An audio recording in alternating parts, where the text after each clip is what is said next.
Alors, je vais commencer avec une petite histoire. C'est l'histoire d'un vieillard qui se promène, il marche sur la plage et il voit un jeune homme un petit peu plus loin qui prend des étoiles de mer puis il relance à l'eau.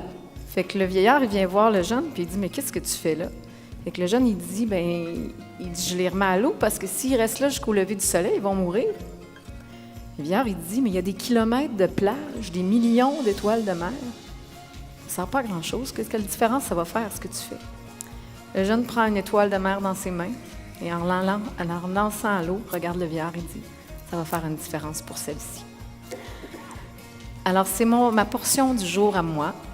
C'est de vous démontrer à quel point les petits gestes, les petites actions, les petites habitudes, plein de petites choses qui peuvent faire tellement de grandes différences dans notre vie. Pour justement que vous puissiez connecter davantage humainement avec les gens, il va falloir que vous soyez plus présents physiquement et émotionnellement et que vous ralentissiez la cadence.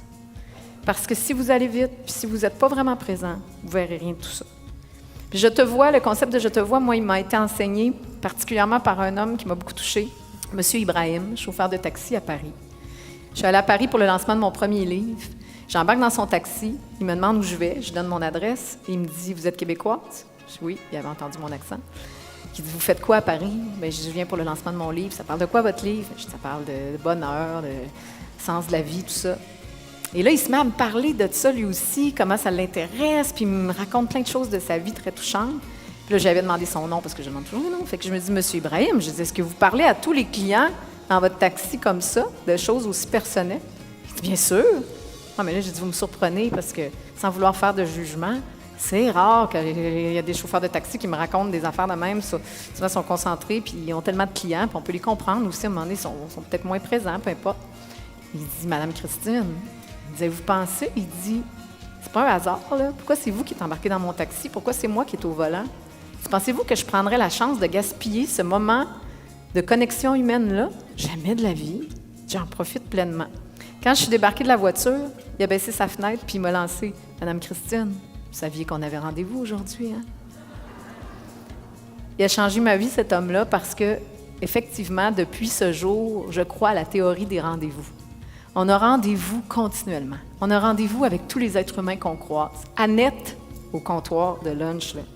Annette, elle avait rendez-vous avec vous autres aujourd'hui. Puis elle a été totalement présente à son rendez-vous. Puis elle en a profité, elle s'en est émerveillée. Quand est-ce que ça arrive, les beaux hasards? Quand est-ce que ça arrive, les synchronicités de la vie? C'est quand, justement, on connecte vraiment de cette façon-là. Quand on est totalement présent, quand on est présent à notre rendez-vous. Puis on a rendez-vous avec des humains, mais on a rendez-vous avec des événements. On a rendez-vous avec la vie, tout le temps. Est-ce qu'on est là? Pas souvent. Quand je vois quelqu'un à la caisse à l'épicerie sur son téléphone, là, il y a un être humain devant lui qui est en train de scanner les trucs. Je trouve ça épouvantable.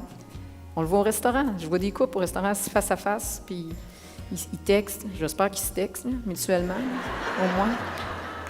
Mais le vrai sens de la vie, il est pas mal plus dans ces émotions positives-là, dans la connexion qu'on peut avoir, dans l'amour de soi, l'amour des autres, l'amour de la vie.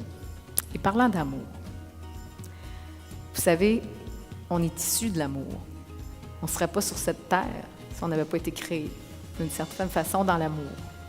On est ici pour propager l'amour, hein, transmettre ça.